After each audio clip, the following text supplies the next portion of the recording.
點解歐洲就算出面熱到40度，好多歐洲人寧願喺條街度焗桑拿，都係死都唔裝冷氣？呢個唔係講笑，係事實。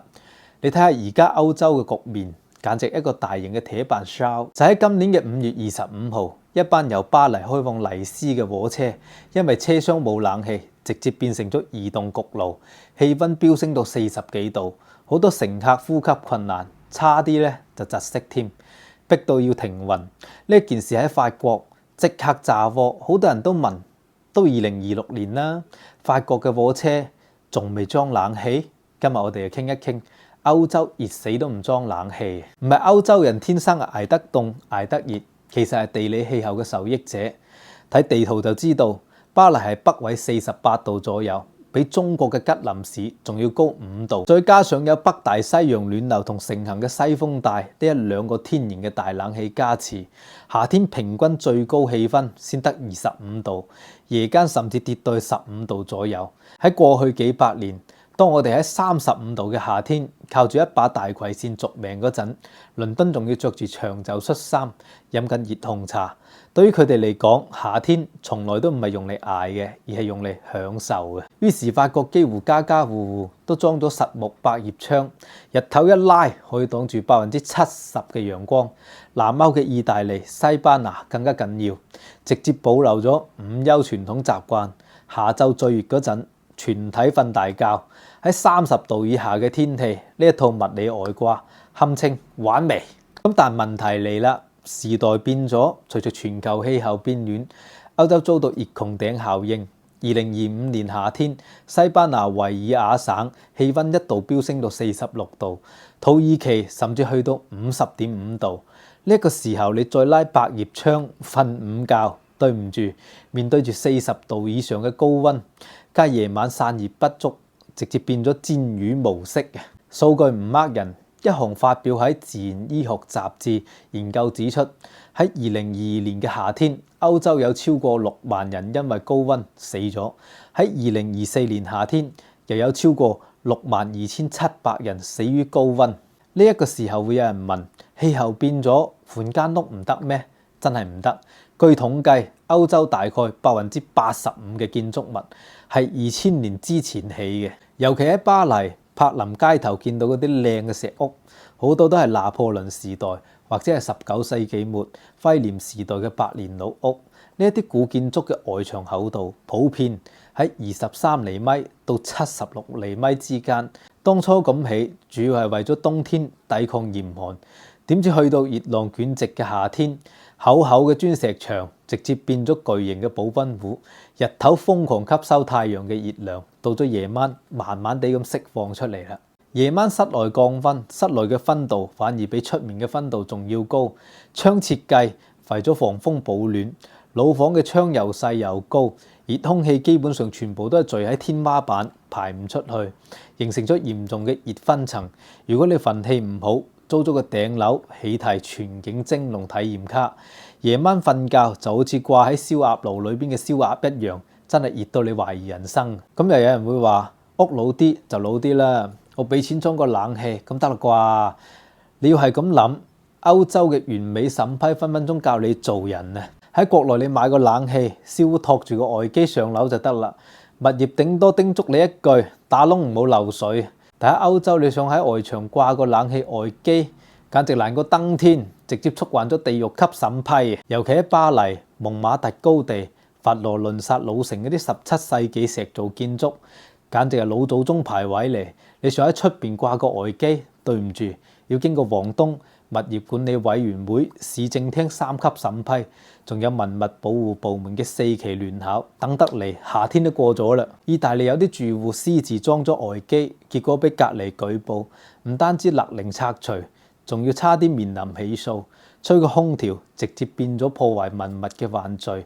呢一頂帽扣落嚟，問你大唔大啦？更夢幻嘅喺瑞士。喺日內瓦州，你想裝中央空調，要向政府提交一份極度迫切嘅生理需求證明，即係要你證明自己患有心血管疾病或者熱到嚴重嘅基礎病。當地政府會大發慈悲，俾一條紙你，為咗吹啖冷氣，仲要去醫院開個病危通知書添。西班牙更加絕，政府直接立法劃定27度法律紅線，公眾場所冷氣溫度唔得低於27度，違者最高罰款60萬歐元。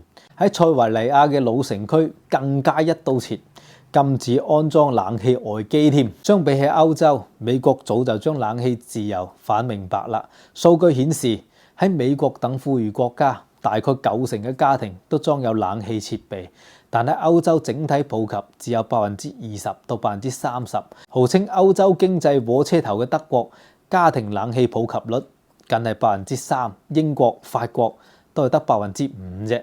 喺歐洲，冷氣更加脫離咗家電範疇，硬生生變咗奢侈品。好多歐洲人唔裝冷氣，唔係因為買唔起台機，而係俾天價嘅安裝費用，直接唔想裝。喺我哋國內2-3千蚊嘅冷氣安裝費，頂多1-2嚿水，甚至直接免費安裝。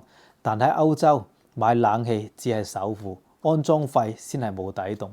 喺德國一台基礎款嘅冷氣249歐元，但安裝費可能高達1500歐元。牆體轉窿、銅管、電線、雪種調試，每一項都要額外俾錢。法國更加誇張，中國分體式冷氣總賬單可以飆升到7200至12000歐元。點解咁貴？因為歐洲早就已經去工業化，藍領工人嚴重斷層，而且人家規定處理製冷必須要持有專門嘅環保執照。你想隨便揾個電工，搞唔好仲要食埋牛肉乾。剩低嗰啲持證正牌嘅師傅又被工會保護得實一實，人工費直接飆升上天添。德國更加係重量級，老舊小區電網帶唔喐冷氣，想升級變壓器鋪新電纜 ，sorry 咯，一個電網改造項目獲批平均要3年時間，而且隨時可能因為保護當地某種唔知名嘅雀仔而被叫停添。因為舊網難加裝，人工費貴，審批難，消費者只可以買免安裝嘅便攜式冷氣啦。點解中國咁方便、咁平、咁普及？其實同我哋嘅城市發展階段有好大嘅關係。國內城市化進程比較快，絕大多數嘅人都住喺近幾十年建成嘅現代商品房裏邊。喺建房嘅時候，空調外機位、冷卻水管、大功率插座呢一啲配套就已經作為標準嘅配置預留好咗，所以喺呢一邊裝空調係一件非常之順利、低門檻嘅工業化服務嚟。咁當然我哋呢邊離唔開背後系統嘅電力支撐。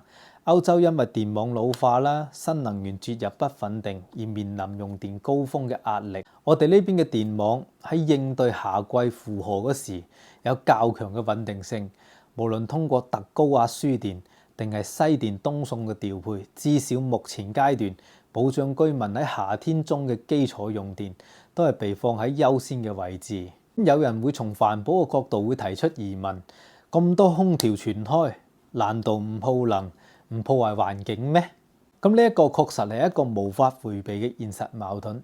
歐洲用忍受高溫嚟換取對歷史風貌和激進嘅環保理念堅持，而我哋呢一邊喺現階段選擇優先保障民生嘅舒適度，再通過技術輸送逐步去解決能耗嘅問題。咁比如而家市面上新一級嘅能效空調、變頻技術以及新建嘅住宅保溫隔熱標準，都喺度平衡舒適同埋節能呢兩件事。咁講到底，面對全球變暖，世界上就冇一個完美嘅標準答案。歐洲嘅注重環保理念喺度，我唔作評論。但係40度嘅高溫面前，你會點樣選擇呢？咁我肯定會選擇嘆空調㗎喇。咁今日咧就講到呢度啦，下期再見，拜拜。